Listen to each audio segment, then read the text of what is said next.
ایک سروے کے مطابق آغا خان یونیورسٹی کے 95% اور بقائی یونیورسٹی کے 65% میڈیکل سٹوڈنٹس اعلیٰ تعلیم خصوصاً پوسٹ گریجویٹ سٹڈیز کے لیے باہر جانے کے خواہش مند ہیں، اور کئی ممالک انہیں پڑھائی اور امیگریشن کے موقع فراہم کرتے ہیں۔ ان کی اس خواہش کی بنیادی وجہ لو انکم، ناقص سہولیات اور غیر مناسب ٹریننگ ہے۔ ایک نئی تحقیق سے یہ بات سامنے آئی ہے کہ زیادہ تر ایشیائی سکلڈ ورکرز کا ملازمت اور رہائش کے لیے دیگر ایشیائی ممالک جیسے کہ سنگاپور، ہانگ کانگ کی طرف رجحان بڑھ رہا ہے، نہ کہ برطانیہ، آسٹریلیا اور کینیڈا جیسے ویسٹرن کنٹریز کی طرف۔ ہانگ کانگ میں فائننس اور امپورٹ ایکسپورٹ کے شعبے سے تعلق رکھنے والے افراد کی مانگ میں اضافہ ہو رہا ہے۔ 17 ستمبر 2011 کو آسٹریلیا میں سٹیزن شپ ڈے منایا گیا۔ اس حوالے سے قریباً 120 تقریبات میں مختلف جگہوں سے 4000 سے زائد لوگ آسٹریلین سٹیزنز بنے۔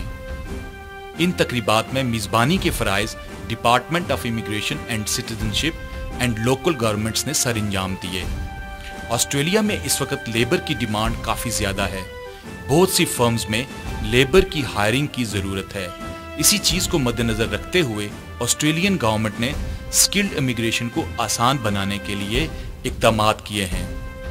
آسٹریلیا نے پرتھ کے لیے سکلڈ مائیگرنٹ اسکیم کا اعلان کیا ہے۔ آسٹریلین امیگریشن منسٹر کرس براؤن کے مطابق پرتھ ویسٹرن آسٹریلیا میں اسپانسرڈ مائیگریشن اسکیم ہوگی، جو کہ امپلائرز کے لیے اوورسیز ورکرز کو ہائر کرنے میں مددگار ثابت ہوگی۔ آسٹریلیا کو فی الحال اپنے بہت سے پروجیکٹس میں سکلز کرائسس کا سامنا ہے، اور یہی وجہ ہے کہ یہاں کے امپلائرز باہر سے سکلڈ ورکرز کو ہائر کرنے کے خواہاں ہیں۔ امید کی جاتی ہے کہ جنرل سکلڈ مائیگریشن پروگرام میں آنے والی چینجز جون 2012 تقریباً 1,25,850 اوورسیز ورکرز کو آسٹریلیا لا سکیں گی۔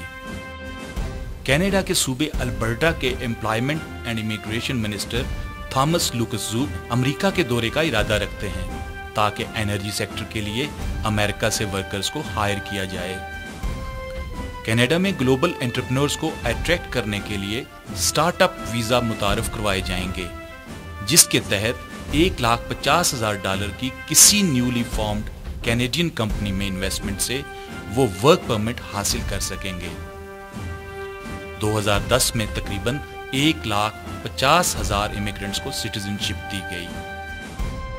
نیوزی لینڈ حکومت کی ایک تحقیق کی روشنی میں یہ بات سامنے آئی ہے کہ سکلڈ امیگریشن کے لو لیول کے باوجود اگر اسی لیول کو برقرار رکھا جائے تو نیوزی لینڈ کی اکانومی کو $28 بلین کا فائدہ ہوگا۔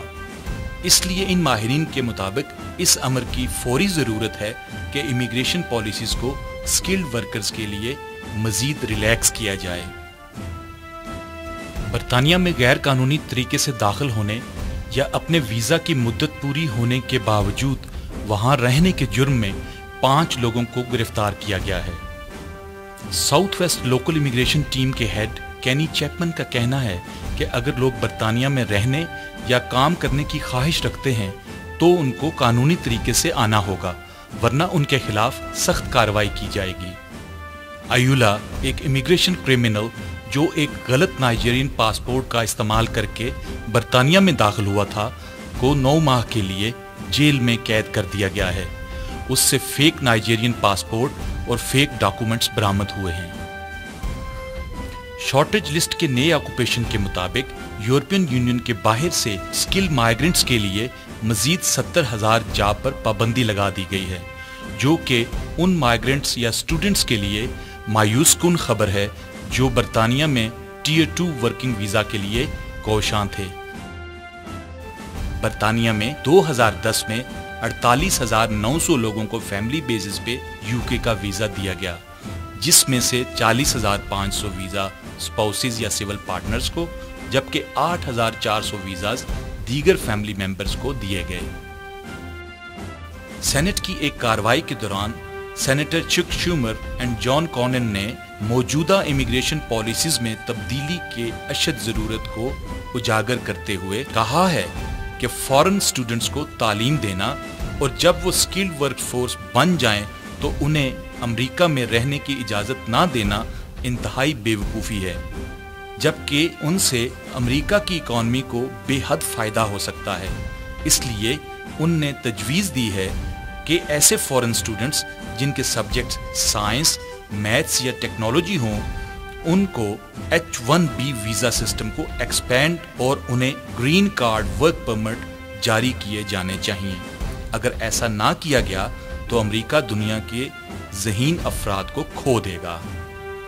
H1B ویزا سپانسرشپ کے لیے درخواستیں وصول کی جا رہی ہیں۔